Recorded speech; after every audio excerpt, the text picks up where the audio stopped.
My name is Samuel Vance. I am 68 years old, and I am the guardian of a promise I made to my late wife Isabel. For 40 years, I have poured my life into our family vineyard, a piece of land that holds more memories than grapes. I thought my daughter Clara understood that, but her husband Marcus only saw dollar signs where I saw my soul. At their wedding, in front of 200 guests, Marcus toasted to the future. Then he demanded I hand over the keys to my farm as a gift. When I refused, he slapped me. The sound of his hand hitting my face was the only thing you could hear in that suddenly silent room. I didn't raise my voice. I simply straightened my jacket, looked at my daughter's shocked face, and walked out. That night, I didn't call the police. I opened a locked oak box my wife had left me. Inside, there was a key, a USB drive, and a private phone number. I made the call she told me to make if the worst ever happened. Before I continue this story, I'd love to know where you are watching from in the comments below. And please hit like and subscribe if you have ever had to protect something precious from greed. Marcus thought he was dealing with a simple old farmer. He believed my hands stained with soil and work were a sign of weakness. But to understand the power Isabel left me, you need to understand the quiet war that began the night before the wedding. It started at the rehearsal dinner. The restaurant sat on the edge of Seneca Lake, a jewel box of warm lights and gleaming silverware. From the outside, we looked like the perfect family. My daughter Clara glowed, her eyes full of love for the man beside her. But I saw him for what he was. Marcus Thorne wasn't a son-in-law. He was a salesman, and he was trying to sell me a future that required bulldozing my past. My past. Isabel's past. He dominated the conversation, his voice as smooth as the expensive wine he kept pouring. He spoke of asset diversification and market trends, words that felt alien in the clean air of the Finger Lakes. Then he turned his attention to me, his smile wide, but his eyes narrow. Sam, he began, leaning forward, conspirator ally. With this lakefront access, Isabel's vineyard has the potential to be a $10 million resort. We're talking a real legacy. The other guests at the table murmured in appreciation. They heard the word legacy and thought of something lasting. I heard it and knew he meant something disposable. While he spoke of infinity pools and spa services, my mind went back to the day Isabel and I had planted the first row of vines, our hands deep in the dark, rich soil. That was a legacy. I just smiled. Quiet, simple thing. Its value isn't measured in dollars. Marcus Clara, ever the peacemaker, placed a hand on his arm. Honey, let's just enjoy tonight. She was a good daughter, but she was blinded by the shine of his ambition. She saw a successful man who could give her the world. I saw a man who would take the world from anyone to get what he wanted. He wanted my farm. He'd been hinting at it for months, calling it an underperforming asset. To him, the rows of vines my wife and I had nurtured through drought and frost were just lines on a property map. The soil where I'd buried our old dog, Buster, and where I still spoke to Isabel on quiet nights, was just dirt. The meal ended with smiles and promises, but the taste of his words was bitter. Couldn't sleep that night. The restaurant air felt stale and recycled, so I walked out into the one place that always felt true, the vineyard. The moon was a silver coin in the black sky, and under its light the vines stood in silent rows like soldiers guarding a long-held promise. The air smelled of earth and water and the faint, sweet perfume of the late-season grapes. This was a language Marcus would never understand. I walked to the oldest vine, a thick, gnarled thing near the edge of the property, and ran my hand over the weathered support post. 30 years ago, Isabel and I had carved our initials into it right here. I could still remember the feel of her hand in mine, her laugh, as she struggled with the old knife. I could almost feel her presence beside me, a comforting warmth against the cool night air. This land is our soul, Sam, she told me just a few years before she got sick. Her voice was as clear in my memory as the stars above. It'll take care of our family, but only if we take care of it. Don't ever let anyone turn it into just a number on a balance sheet. I stood there for a long time, the cool night air filling my lungs. It was then I thought of the simple oak box she'd left me tucked away in my safe. Plain oak, no varnish, just the smooth feel of honest wood. Only open it when you truly have to, she had instructed, her eyes serious. When a man shows you his true nature, believe him the first time. I had a feeling that day was getting closer. I made my promise to her again, a whisper to the vines and the stars. I would not let her down. Sleep eventually came, but it was thin and restless. The morning of the wedding arrived with a brilliant cloudless sky that felt like a lie. I was in my room at the inn, struggling with the unfamiliar knot of a bow tie, when a sharp rap came at the door. It was Marcus. He was already dressed in his tuxedo, looking like a magazine cover. He wasn't carrying a gift. He was carrying a weapon disguised as a portfolio. He closed the door behind him and placed the leather-bound folder on my dresser. "I have a wedding gift for Clara and me," he said, his voice low and urgent. "And you're the only one who can give it to us." He opened it. Inside was a professionally designed proposal complete with architectural renderings. The title read, "The Thorn Estates and Winery at Seneca Lake." It was a plan to tear down our modest farmhouse, build a glass and steel monstrosity of a hotel, and commercialize every inch of the land. My land. The images showed stylish, anonymous people laughing by a poolside bar, where my vegetable garden now stood. They showed a parking lot where Isabel's favorite oak tree had shaded us for decades. "It's a simple transfer of asset management," he said, sliding a pen and a signature page towards me. "We'll create an LLC. Legally, it's the smartest move.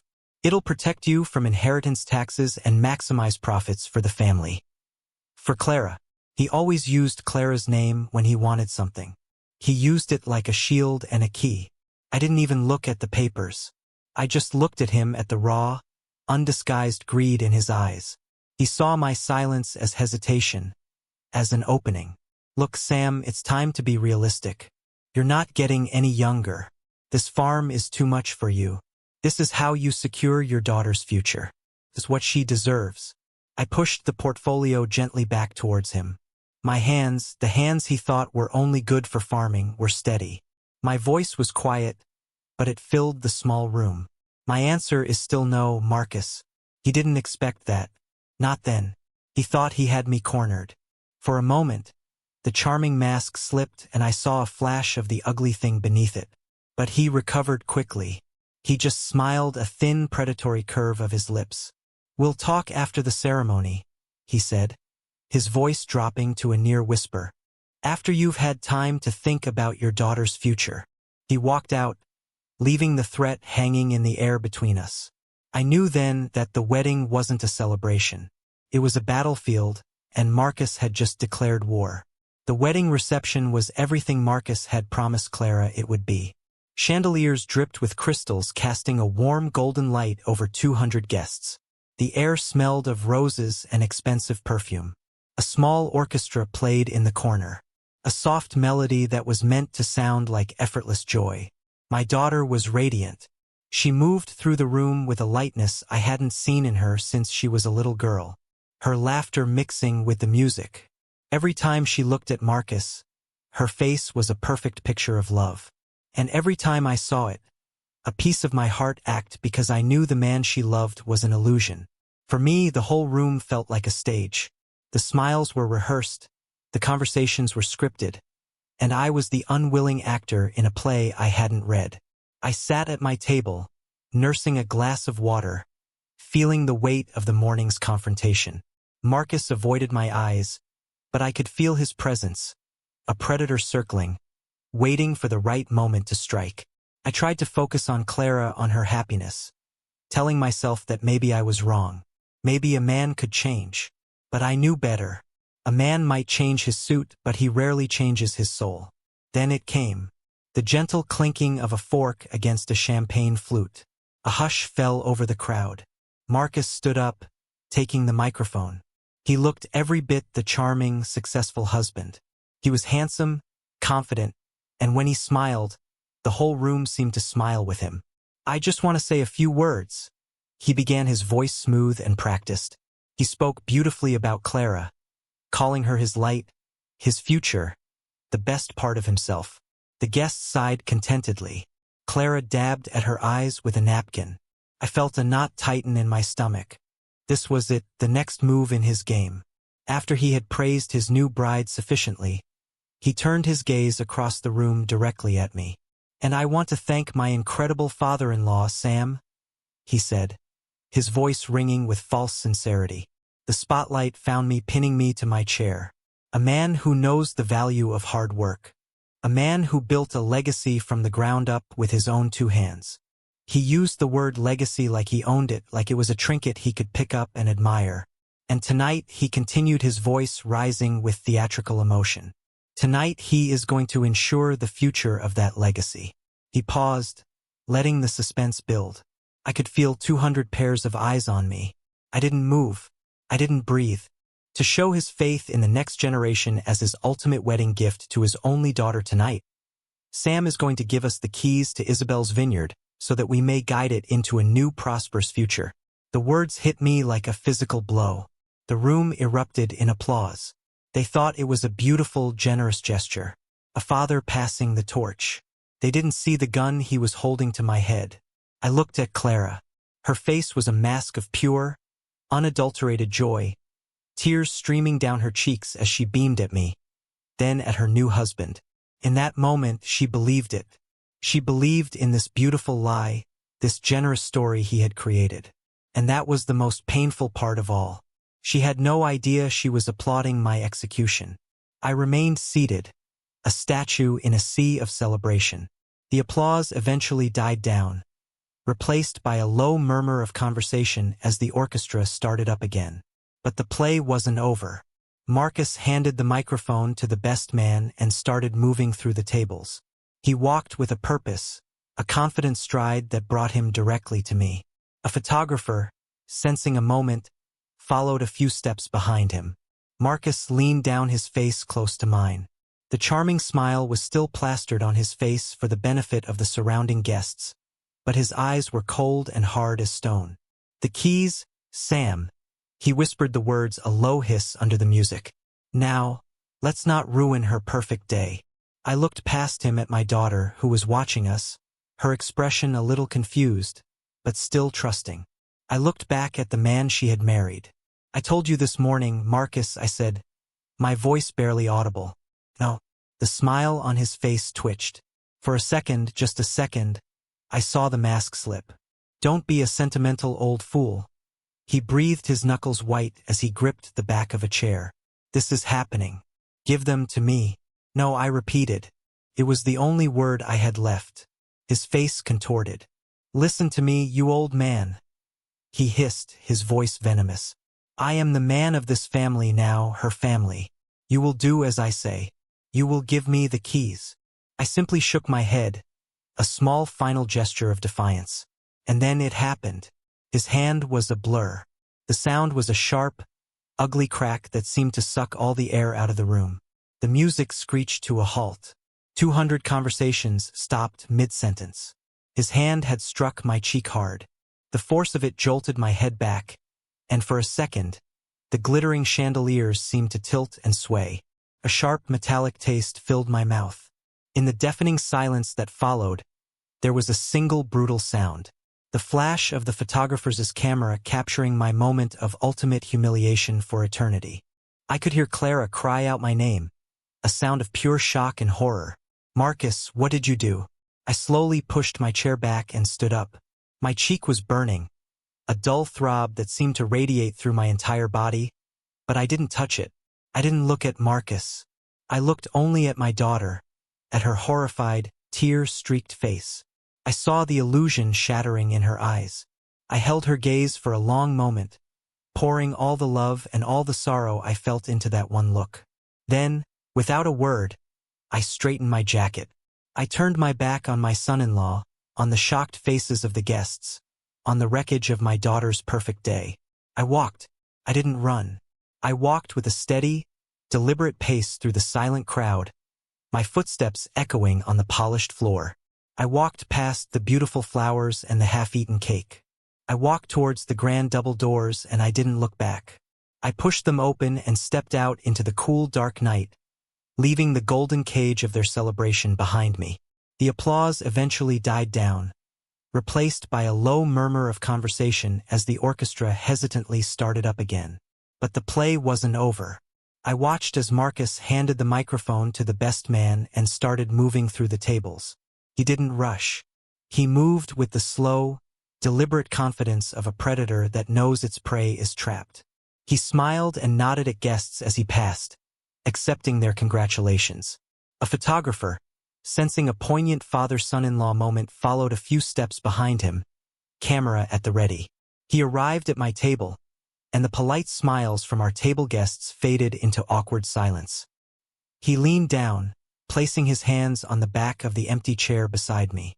The charming smile was still plastered on his face for the benefit of anyone watching, but up close his eyes were cold and hard as stone. "The keys, Sam," he whispered the words, a low hiss under the music. His breath smelled of expensive champagne and something sour. "Now, let's not ruin her perfect day." The photographer raised his camera, waiting to capture the symbolic handover. I looked past him at my daughter, who was watching us from the head table, her expression a little confused, but still trusting. I looked back at the man she had married, this hollow man in a fine suit. "I told you this morning, Marcus," I said, my voice barely audible, meant for him alone. "No." The smile on his face twitched. For a second, just a second, I saw the mask slip, revealing the raw fury beneath. "Don't be a sentimental old fool." He breathed, his knuckles white as he gripped the back of the chair. "This is happening. Everyone is watching. Give them to me, too." "No," I repeated. It was the only word I had left. It was the only word that mattered. His face contorted. The smile was gone completely, now replaced by a sneer of pure contempt. He leaned in closer, so close I could feel the heat coming off him. "Listen to me, you old man," he hissed, his voice venomous. "I am the man of this family now, her family. You are a guest here. You will do as I say. You will give me the keys." I simply shook my head, a small final gesture of defiance. It was a refusal not just to his demand, but to his entire world. And then it happened. His hand was a blur. The sound was a sharp, ugly crack that seemed to suck all the air out of the room. The music screeched to a halt as if the conductor's arm had been seized. 200 conversations stopped mid-sentence. His open palm had struck my cheek hard. The force of it jolted my head back, and for a second, the glittering chandeliers seemed to tilt and sway. A sharp metallic taste filled my mouth. A dull, burning throb began to bloom across the side of my face. In the deafening silence that followed, a silence so total it felt like a physical weight, there was a single brutal sound. The pop and flash of the photographer's camera capturing my moment of ultimate humiliation for eternity. The frozen tableau was broken by a scream. It was Clara. "Marcus, what did you do?" Her voice was a shard of glass cutting through the stillness. I slowly, deliberately pushed my chair back from the table. The legs scraped against the polished floor, a sound that seemed impossibly loud. I could feel the eyes of everyone in the room on me, a mixture of pity, shock, and morbid curiosity. I did not touch my cheek.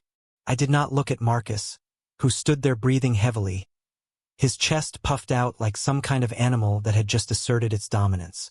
I stood up. I was a bit unsteady, but I stood up tall. I felt a trickle of warmth at the corner of my mouth. I ignored it, with a steadiness that came from some deep, untouched reserve of strength.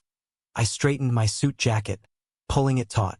It was a simple gesture, an act of putting myself back together. Then I looked at my daughter. Her hand was over her mouth, her beautiful face a canvas of horror and disbelief. The illusion was shattered. In her eyes, I saw the man she thought she had married vanish, replaced by the monster who had just struck her father. I held her gaze for a long moment, pouring all the love and all the sorrow I felt into that one look. Then, without a word, I turned my back on my son-in-law, on the shocked faces of the guests, on the wreckage of my daughter's perfect day. I walked. I didn't run. I walked with a steady, deliberate pace through the silent crowd, my footsteps echoing on the polished floor. The path they made for me felt a mile long. I walked past the beautiful flowers and the half-eaten cake. I walked towards the grand double doors, and I didn't look back.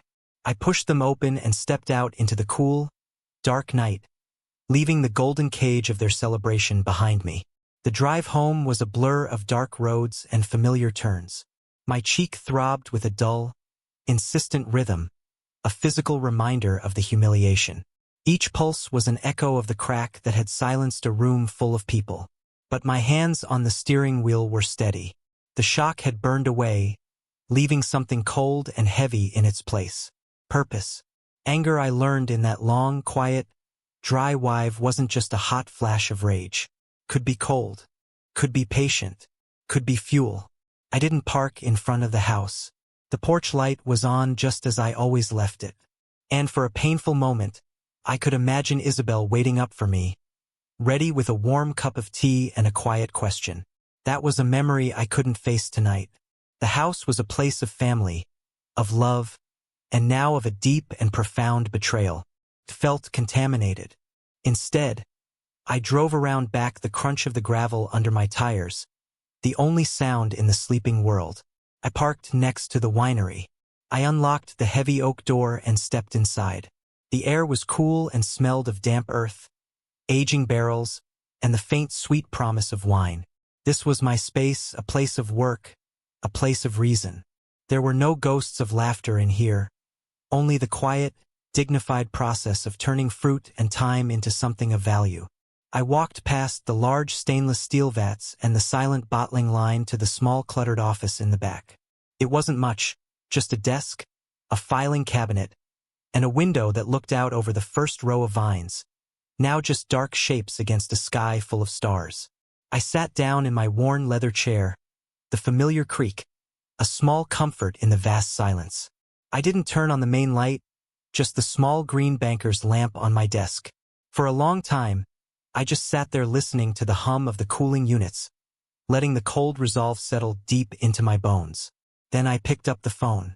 My fingers knew the number by heart. The phone rang twice before he picked up. David. He answered, his voice thick with sleep. David Chun had been my lawyer for 30 years and my friend for 40.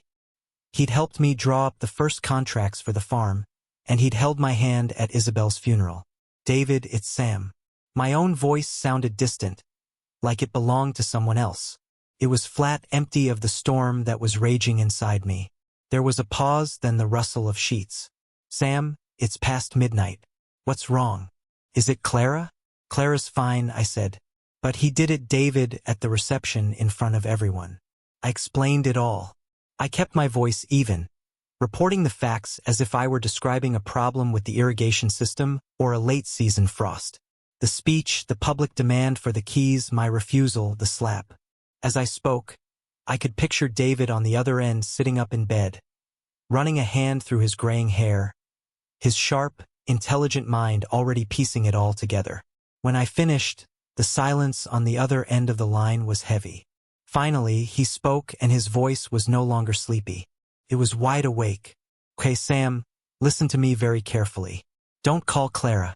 Don't call anyone else. Don't answer the door if they show up. Just lock up, sit tight, and wait. I'll be there first thing in the morning around 7. Okay, David, I said. And Sam, he added, his voice firm, open the box. It's time. He didn't have to ask which box. We had spoken about it 6 months ago after Marcus had first tried to advise me on my finances, presenting me with a complicated plan that essentially signed control of the farm over to him. I had refused then, too, but the attempt had been a warning shot. That was when I had first told David about Isabel's final gift. David had called it Isabel's insurance policy. He was right.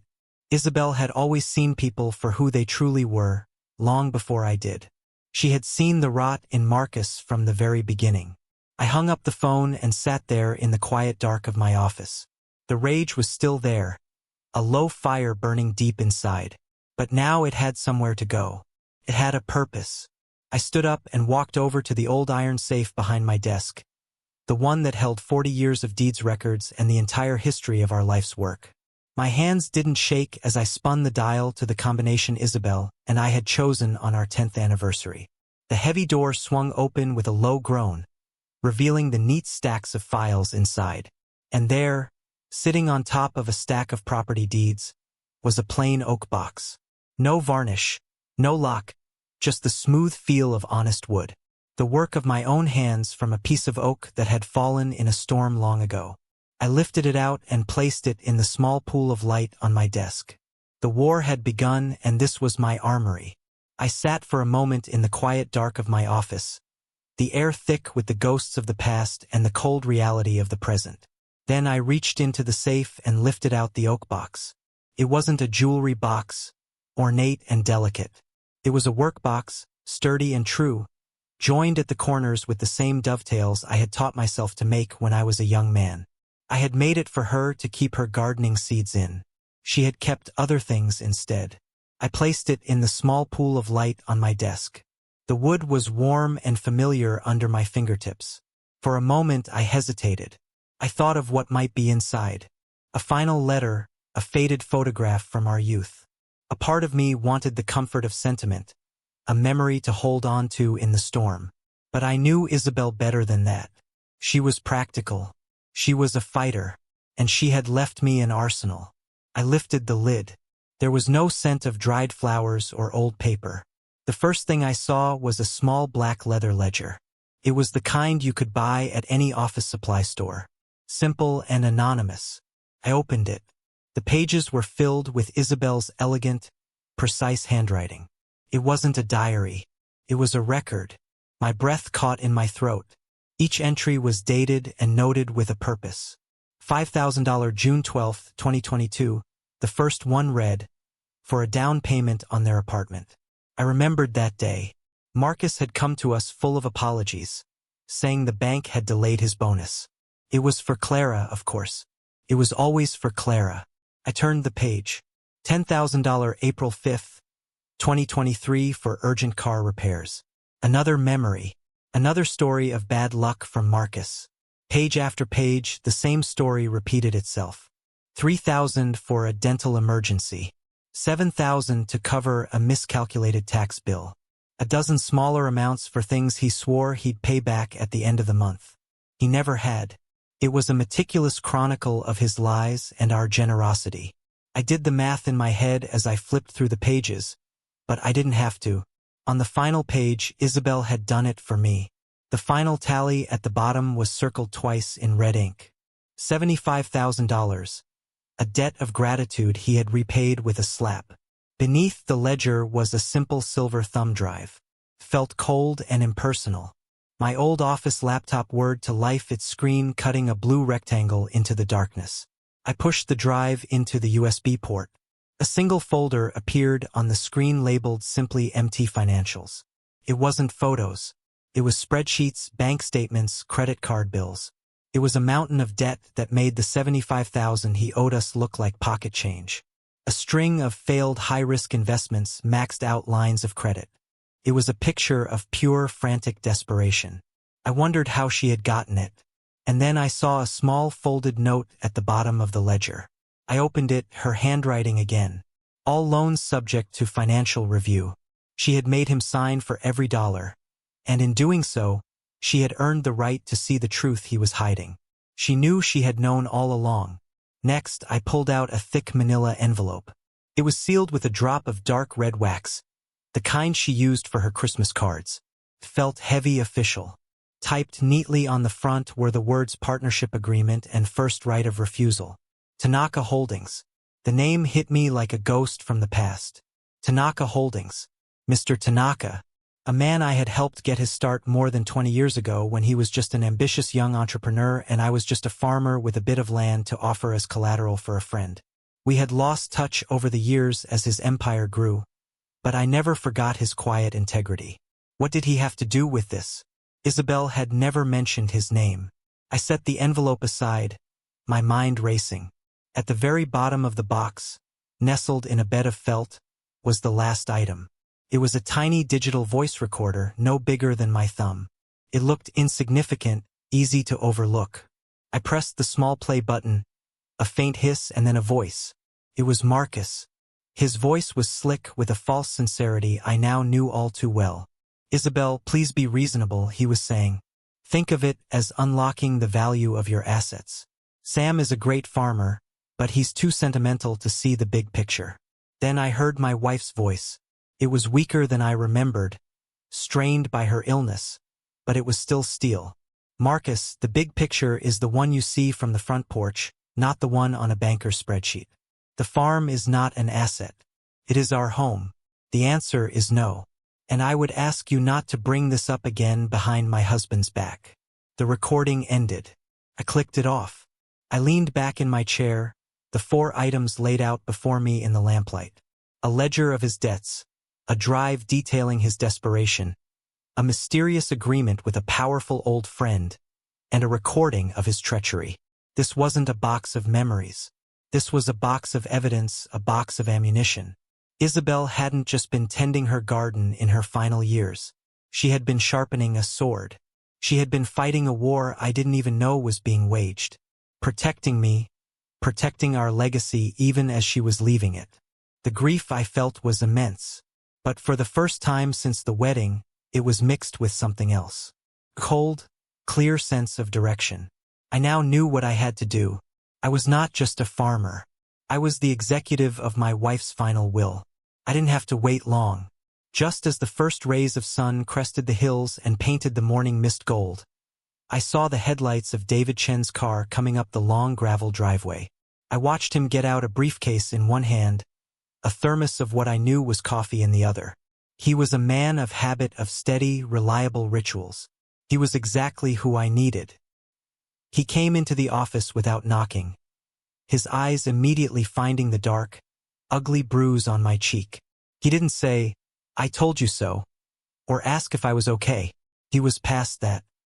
He just looked at me with a deep, sorrowful anger in his eyes, an anger on my behalf. Then his gaze fell to the desk, to the items I had laid out in the lamplight like pieces of a puzzle. So he said, his voice a low rumble, "This is Isabel's last will and testament."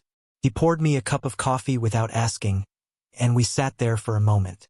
2 old friends in the quiet of a new morning, preparing for war. He examined each item with the meticulous care of a surgeon. He read through the ledger first, his lips a thin, tight line. $75,000, he murmured, shaking his head. This establishes a clear pattern of financial dependency and manipulation. It's ugly, but it's not illegal. Next, he slid the USB drive into his own sleek laptop. As he scrolled through the files, his expression hardened. But this is different. The screen showed a web of debt, of failed stock market gambles, of loans taken against assets Marcus didn't even have. This is motive, pure and simple. He wasn't just trying to get the farm, Sam. He needed it. He's leveraged up to his eyeballs. Without an asset like this to secure his loans, his whole house of cards comes down. He looked at the note Isabel had left about financial review. She was brilliant. Absolutely brilliant. Then he picked up the small voice recorder. He held it to his ear and I pressed play. We listened together to Marcus' slick, condescending tone, and to Isabel's voice, weak in body, but unbreakable in spirit, as she shut him down. When it was over, David just closed his eyes for a moment. "Character," he whispered. "This speaks to his character. His intent to deceive." Finally, he turned to the last item. The thick manila envelope, its wax seal still intact. "And what is this?" he asked. "I was waiting for you," I said. He took a small knife from his briefcase and slit the envelope open with a surgeon's precision. He pulled out a thick document bound in a blue legal cover. He began to read, his eyes, scanning the pages quickly at first, then more slowly. I watched his face. I saw his eyebrows raise, a look of disbelief, which slowly transformed into a look of profound, unadulterated admiration. He let out a low whistle, a sound I hadn't heard him make in years. He leaned back in his chair and looked at me, a slow smile spreading across his face. "My God, Sam," he said, his voice full of awe. Isabel was a flat-out genius. He tapped the document. "I need you to listen very carefully, because what your wife did here, it's one of the most brilliant pieces of legal chess I have ever seen." He took a sip of coffee, gathering his thoughts. "About 5 years ago," he began, "Isabel got wind that a major investment group, Tanaka Holdings, was quietly buying up land in the region. Their plan wasn't condos or a strip mall. They wanted to create a massive agricultural preserve, a sort of high-end ecotourism destination built around sustainable local farms. Most people sold. It was good money. But Isabel, she didn't want to sell. She wanted a partnership. He turned the document around so I could see the signature page. There it was, Isabel's signature, clear and strong. And beside it, the signature of Kenji Tanaka. She negotiated a deal. David continued, his voice electric with the discovery.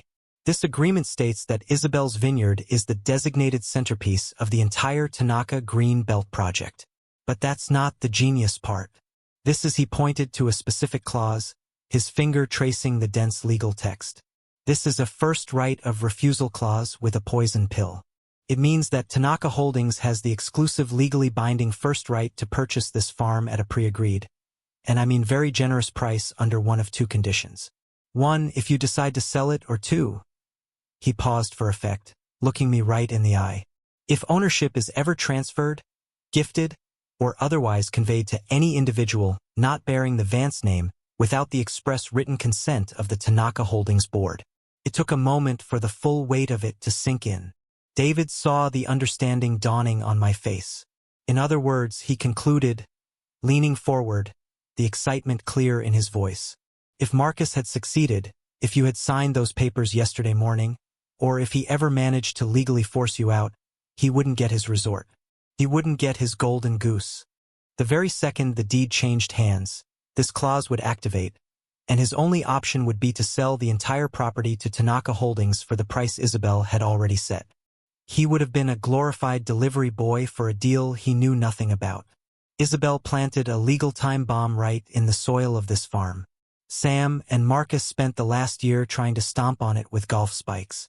I stared at the document, at my wife's signature. She had seen it all coming. The greed, the manipulation, the final desperate move. She hadn't left me a shield. She had left me a sword. A very, very sharp one. A quiet sense of calm washed over me, a clarity I hadn't felt in years. The path ahead was no longer dark and uncertain. It was illuminated by the brilliance of the woman I had loved for 40 years. I looked at David. The time for grieving was over. The time for anger was past. It was time for action. Then it's time to set it off, I said, my voice steady and clear. Arrange the meeting. We sat there in the quiet of the winery office as the sun climbed higher in the sky. The document from Tanaka Holdings lying on the desk between us, like a signed treaty at the end of a war that only one side knew had been fought. The anger from the night before had cooled and hardened into something far more useful: resolve. David had spent the first hour on the phone, his voice a low, calm murmur as he spoke to contacts verifying the legal standing of the agreement, checking the county records. Everything was ironclad. Isabel had left no loopholes. Finally, David looked up from his notes, his face set. It's all in place, Sam. The agreement is active and legally binding. They can't touch the farm. All we have to do now is wait for him to make the next move. I shook my head. No, I said. We're not waiting.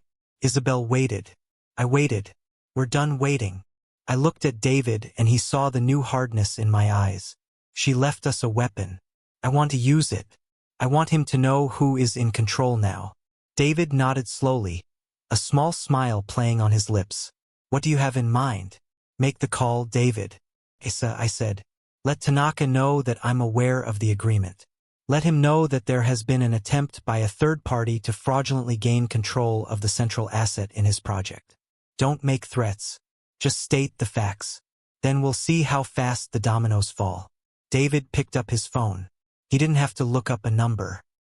He made a single quiet phone call, not to Mr. Tanaka himself, but to the office of his chief legal counsel.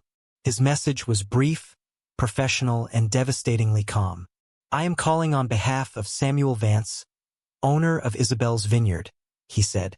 We are calling to reaffirm our commitment to the partnership agreement filed on this date. We also wish to inform you that a hostile attempt to secure control of this asset has been made by a Mr. Marcus Thorne. Yes, Thorne. We simply wanted to ensure all partners were aware of the potential instability. Thank you for your time. David and I didn't know it at the time, but that single simple phone call sent a ripple across the globe. A ripple that was about to become a tsunami heading straight for a small pristine island in the middle of the Pacific Ocean. Later, I would piece together what happened next. I can imagine Marcus in Bora Bora sitting on the deck of an overwater bungalow, the turquoise water so clear you could see the brightly colored fish swimming beneath his feet. I can picture the scene perfectly. He would be in the middle of his great apology tour trying to repair the damage he had done. Clara would be sitting there hurt and confused, wanting to believe him. He would be pouring all of his charm into it, his voice soft and full of regret. It was the pressure, Clara. I can hear him saying, taking her hands in his. The wedding, the deals, the stress of it all. It was unforgivable. I know that, but it wasn't me. The man you married is the man who is here with you right now in paradise. He was likely blaming the champagne, his exhaustion, anything but the blackness in his own heart. He was probably just starting to win her back over, just starting to rebuild the beautiful cage he had built for her. And then a small insistent ping from his phone lying on the table beside a half-empty glass of orange juice. An interruption. He would have glanced at it annoyed. His expression would have changed instantly. The manufactured warmth would have vanished, replaced by a cold, sharp focus. The first email David later found out was from the primary investment bank funding his grand resort project. The subject line was brutally direct. Urgent project Helios Finger Lakes funding suspended. I can see his thumb swiping frantically to open it. The text would have been cold and corporate. His majority partner, the source of 90% of his capital, had unexpectedly pulled out, citing new information regarding the instability of key local assets. The project was frozen effective immediately. His dream was dead. He would have just been processing that, a knot of pure panic tightening in his chest when a second email arrived. Another ping. This one was from the board of Tanaka Holdings, a company to which he was deeply in debt for a different unrelated venture. The subject summons to emergency board meeting. The email would inform him that his presence was required in their New York headquarters in 48 hours to discuss material breaches of fiduciary duty and financial exposure. The first email was a fire alarm. The second one told him the fire department wasn't coming. It was a pincer movement executed from 10,000 miles away. He was trapped. He would have looked up from his phone, his face pale, the tropical sun suddenly feeling cold on his skin. The paradise around him would have dissolved, replaced by the cold, hard reality of his own ruin. "What is it, Marcus?" Clara would have asked, seeing the look on his face. "What's wrong? We have to go." He would have stammered already, standing up, his mind racing. "We have to go back to New York now." The honeymoon was over. The frantic packing, the canceled reservations, the hurried boat ride back to the mainland, the long silent flight back to reality. He had tried to escape the consequences of his actions in a tropical paradise. But Isabel's reach was longer than he could have ever imagined. Back in my quiet office, David and I poured another cup of coffee. We didn't know all the details then. All we knew was that the trap had been sprung. The first domino had fallen and the wolf was running back to the den straight into our hands. The flight to New York was smooth. David and I didn't talk much. The plan was set. The pieces were in motion, and all that was left was the final quiet move on the chessboard. As the plane descended over the sprawling city, a landscape of steel and glass so different from my own, I felt a strange sense of calm. I was a farmer, a man of the earth, heading into the heart of a world built on paper and promises. But I was the one who was grounded in the truth. The headquarters of Tanaka Holdings was on the 50th floor of a skyscraper that seemed to scrape the clouds. The elevator ride was silent and swift, and when the doors opened, we stepped into a world of quiet, understated power. There were no loud voices, no people rushing around, just cool marble floors, dark wood walls, and a view of Manhattan that stretched out to the horizon. It was a place designed to make you feel small. But I didn't. I just felt far from home. We were shown into the boardroom. It was a long minimalist room dominated by a single massive table of polished black granite. One entire wall was a sheet of glass looking down on the city below. At the head of the table looking out the window stood a man I hadn't seen in person in 20 years. Kenji Tanaka. He was older, his hair a distinguished silver, but he had the same quiet, powerful presence I remembered. He turned as we entered and his stern face broke into a small, genuine smile. He walked over and shook my hand firmly. "Samuel," he said, his voice a low, respectful baritone.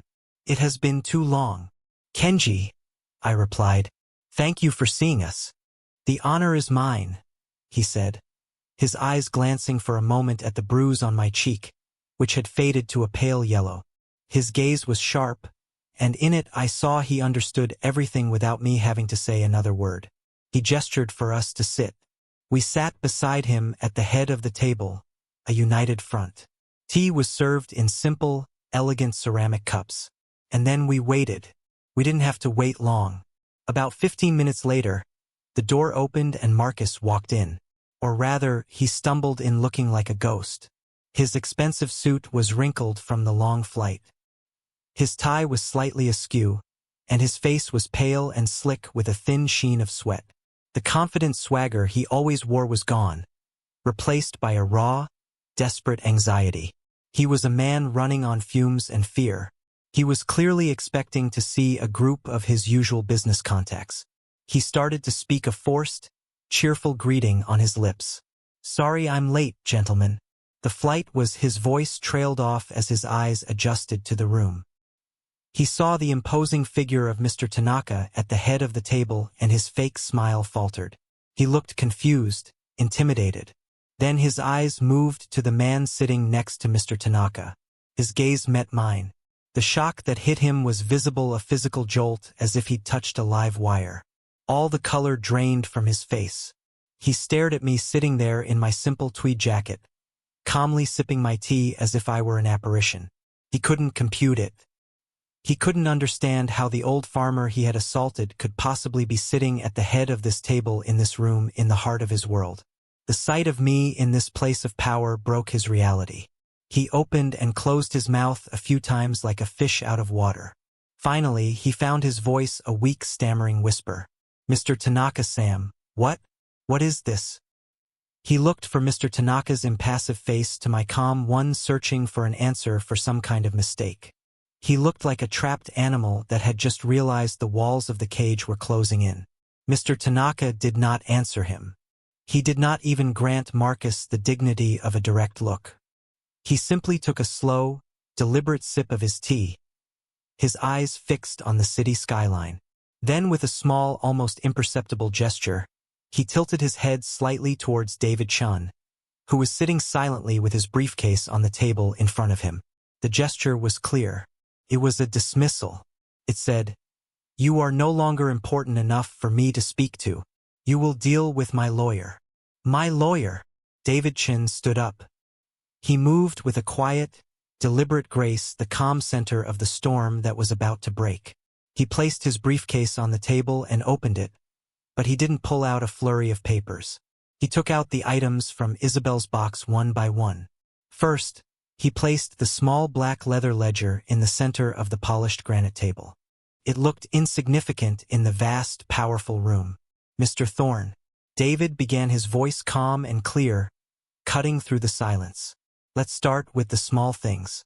He opened the ledger. "This is a record kept by the late Isabel Vance of undocumented personal loans made to you over the past 3 years. The final tally, which has never been repaid, is $75,000. I watched Marcus's face. He scoffed a small, nervous sound. He was trying to project confidence, waving a dismissive hand. That was a family matter, a misunderstanding of gifts. David didn't even acknowledge his protest. He simply moved on to the next item, the small silver thumb drive. He plugged it into a port on the table, and the massive wall screen behind Mr. Tanaka flickered to life. It wasn't a presentation. It was a spreadsheet, a stark, brutal landscape of red numbers and negative balances. "And this," David said, his voice a little louder now, "is the reason for your urgency. These are your financials, a portfolio built on high-risk debt, and a string of catastrophic investment losses." He used a laser pointer to circle a number, a margin call. "You are 3 days away from defaulting on This is the evidence of your desperation, Mr. Thorne. The reason you so desperately needed an asset to leverage, a farm, for instance. Marcus stared at the screen at the public display of his private failures. A bead of sweat traced a path down his temple. He started to stammer something about market volatility, but David was already moving on. He placed the tiny digital recorder on the table and finally David said, "A matter of character." He pressed play. Suddenly, the room was filled with Marcus's own voice, slick and condescending. "Isabel, please be reasonable. Think of it as unlocking the value of your assets. Sam is a great farmer, but he's too sentimental to see the big picture." Then I heard my wife's voice, a ghost in the machine, and my heart ached. It was weak, but it was pure steel. "Marcus, the big picture is the one you see from the front porch, not the one on a banker's spreadsheet. The farm is not an asset. It is our home. The answer is no." The recording clicked off, leaving an even deeper silence in its wake. Marcus shrank in his chair, his face a blotchy red. He couldn't look at me. He couldn't look at anyone. David let the silence hang in the air for a long moment before he spoke again. "All of this," he said, gesturing to the evidence, "is despicable.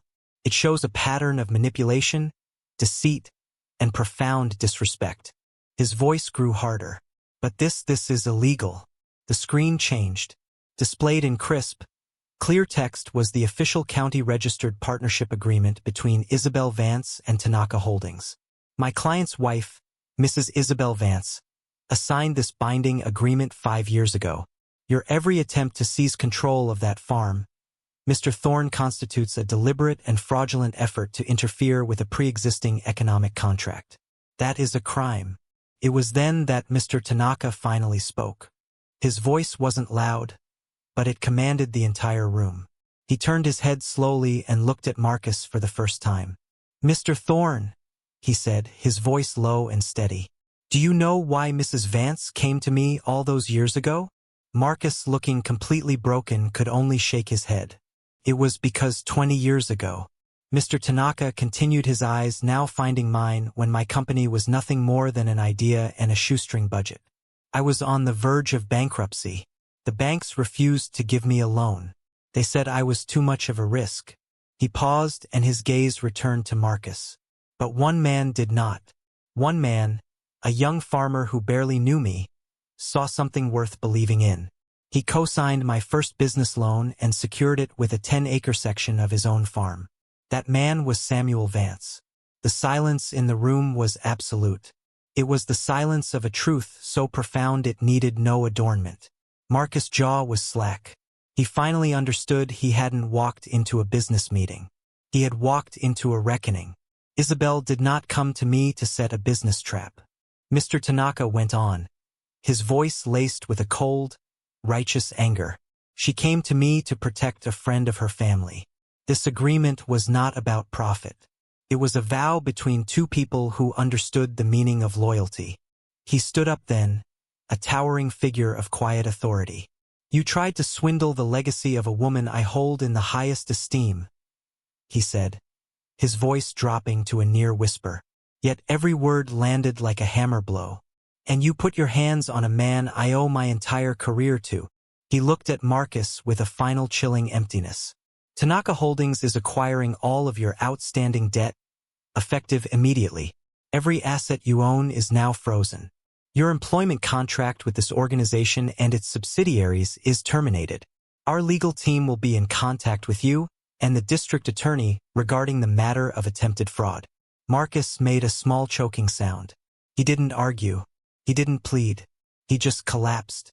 He slumped back into the expensive leather chair. All the air, all the fight, all the arrogance gone from him, leaving behind a small, shrunken man.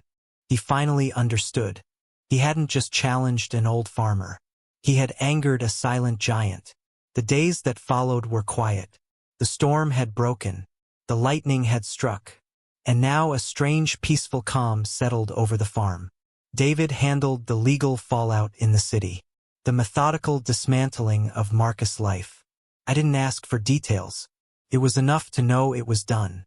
I returned to my own world, to the familiar rhythms of the land. I spent my days in the west field where the youngest vines were just beginning to establish themselves. It was delicate work training the new shoots, clearing away any weeds that might choke their growth. Felt right. I wasn't just tending to the past. I was nurturing the future. About 2 weeks after the meeting in New York, I saw a car coming up the driveway. It wasn't David's sedan or a delivery truck. It was Clara's car. It moved slowly, hesitantly, as if the driver wasn't sure of her welcome. She parked near the house but didn't get out for a long time. When she finally did, my heart ached for her. She was thin, and the expensive, stylish clothes she wore seemed to hang off her a costume from a life that no longer fit. She looked lost. She saw me working in the field and started walking towards me, her city shoes sinking slightly into the soft earth. She stopped a few feet away, her hands twisting the strap of her purse.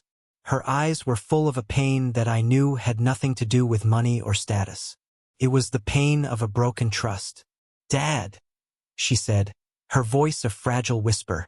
I stopped what I was doing and just looked at her, my daughter. That's all it took. Her face crumpled, and the tears she had been holding back finally came silent at first, then in great shuddering sobs. She stumbled forward, and I met her halfway, wrapping my arms around her. She felt so small. She buried her face in my shoulder, and I just held her the way I had when she was a little girl who had scraped her knee. I was so blind, she finally managed to say, her voice muffled by my shirt. "I'm so sorry, Dad. I'm so sorry. I should have seen it. I should have listened to you. I didn't say I told you so. I didn't say it's okay because it wasn't. The wounds were real and they would need time to heal. Instead, I just held her until the worst of the sobs had passed. Then I gently pulled back and wiped a tear from her cheek with my thumb.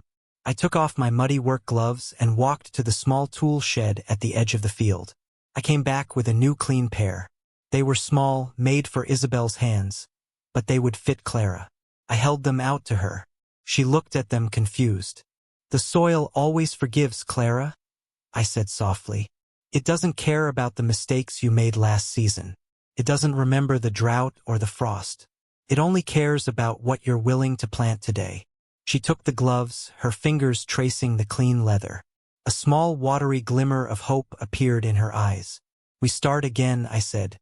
"Right here together. 6 months can feel like a lifetime or like a single long exhale after a storm. For us, it was both." Autumn arrived at the Finger Lakes, painting the hillsides in strokes of gold and crimson. The air grew crisp and the vines hung heavy with deep purple grapes, the result of a season of hard work and healing. The farm was no longer silent. It was alive with a new kind of energy, a quiet hum of purpose. The first thing you saw when you turned up the driveway was the new sign. It was carved from a single piece of oak from a tree that had fallen a few winters back. The letters were simple and clear. The Isabel and Samuel Vance Foundation for Sustainable Agriculture in partnership with Tanaka Holdings.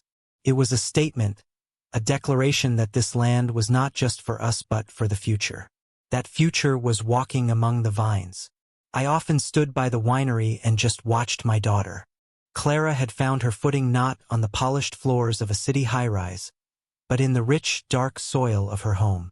Today she was leading a group of agricultural students from the local college, explaining the delicate process of testing the sugar content of the grapes. She moved with a newfound confidence, her hands gesturing with the easy familiarity of someone who belonged. The designer clothes were gone, replaced by worn jeans and sturdy boots. She was no longer wearing a costume. She was wearing her own skin, and she was beautiful. Later that afternoon, I had a visitor. Kenji Tanaka's black car was a familiar sight now, but he never came for a formal meeting. He came as a friend. We walked together, 2 old men, through the rows of vines, the setting sun casting long shadows behind us. We didn't talk about business or contracts. We talked about the weather, about the quality of the harvest, about the simple good things that make up a life. We stopped at the crest of the hill, at the spot overlooking the lake where Isabel and I had carved our initials so long ago. I had brought 2 glasses and a bottle of our newest vintage, the first one Clara had helped to oversee from start to finish. I poured the deep red liquid into the glasses, the aroma of dark cherries and oak rising to meet the cool autumn air. I handed a glass to Kenji. He held it up to the light, admiring the color. He swirled it once, then looked at me, his eyes full of a quiet, profound respect. He raised his glass. To Isabel, he said, his voice soft but clear. I raised my own glass to meet his, the crystal, making a small, clean chime in the quiet of the vineyard. I looked past him to where I could see Clara laughing with her students.